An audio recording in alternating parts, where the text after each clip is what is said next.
ভালোই লাল লাল হবে রে তরকারিটা। ঝাল দিয়েছি, তবে কতটা ঝাল হবে জানি না। বাবু রান্না শিখবি? আর একটুখানি শেখ মা, তারপরে সেই করবি তো, নারকেল তেলে সেই পাঁপড় ভাজি তো তারপরে। হ্যাঁ, আলুগুলো একটু চ্যাপটা করে দিলে ভালো হতো না, হালকা করে। আরে না, সব চ্যাপটা করে দিলে ভর্তা হয়ে যাবে। আলুগুলো দু একটা চ্যাপটা না করে দিলে আবার মশলা ঢুকবে না, যের মধ্যে একটুখানি সে চামচ দিয়ে যদি করে দিতি, ভালো হতো।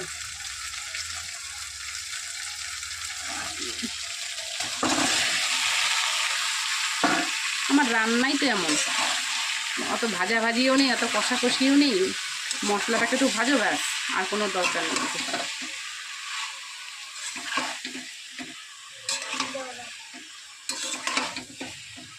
দাঁড়া বাবা,